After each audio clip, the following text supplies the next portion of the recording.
Good morning and welcome to Nasdaq Trade Talks. I'm your host, Jill Malandrino, Global Markets Reporter at Nasdaq. Joining me at MarketSite, we have Ed Watson. He's a partner over at Newbridge Consulting Group, and we're here to focus on expense management versus a culture of expense exercises. I really like this topic a lot because, I mean, I would imagine the overall theme is let's move away from OPEX and look at CAPEX to grow. That's correct. And all of us that have been around the Wall Street for many years, you could see there's just been exercises in expense management. So-and-so is laying off so many people, had a bad quarter.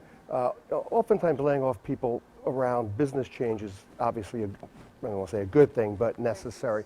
But to just slice it across the top to cut expenses tends to be like trimming the weeds a bit, and the weeds tend to grow back.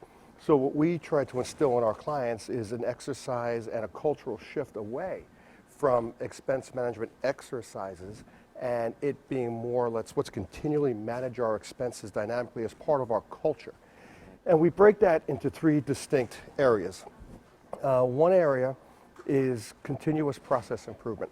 How do I measure all my processes on a horizontal, right from the client right back through to the ending client interaction, and how do I make that better, faster, cheaper? And we break that into three different bits. Reduce my unit cost, number one. Number two is I'm reducing my risk. I want to measure that. And three, I want to increase my client satisfaction. So putting measurements along those three sets of metrics. The second bit that we work with our clients is having them look at the shape of their organization constantly. So for example, I know I have some organizations within large organizations that are traditional triangle shapes.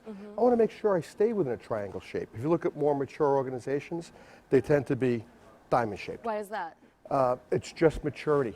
It may be a lack of attrition that could be driving that.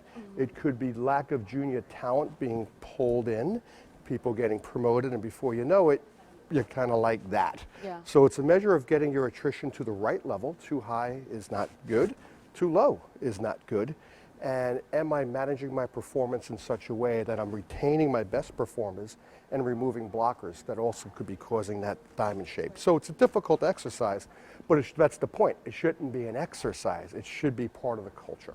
The second bit in that is not just the shape of the organization, it spans in layers. If I am running a large organization, how many direct reports should I have and how many layers should be under me? You see a lot of companies come out and say, we want no more than 7 layers from the CEO to the more junior people. And some organizations, you have a lot more. And a lot of it's driven by the definition of your organization, what you do. But that all has to be part of the strategy, constantly measured. Another bit we do is put metrics around that as well, understanding what my costs are per employee at all this, at every level, and then tracking all that. So a lot of it is just having the measurements in place and just taking the right management actions over time. So it becomes, again, a cultural piece as opposed to, when a shape went from this to this over the last 5 years, let's do a massive exercise and get like that. I would imagine that you're seeing a lot of this right now, especially with larger corporations, considering where we are in the business cycle and seeing how the demand for specific kind of talent is out there. I mean, there's limited supply, but a lot of demand out there. And then, the example that you had used, perhaps only 7 layers, beneath the CEO. Is that because there's that shift away from so many managers in between? But how do you manage that? Yeah, that is a great question. It's, again, a matter of understanding what you're looking to achieve within a particular division. So, for example, where there is a lack of talent is within engineering.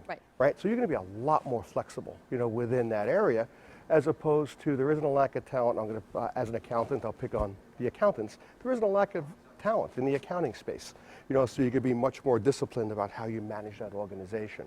And there is clearly, we're seeing, I think this is a challenge as well, pendulums tend to swing, where organizations tend to place executive management skill above subject matter expertise skill. We've swung a little bit to the subject matter expertise, and now we're hoping there's a little bit of a shift back to find that right balance.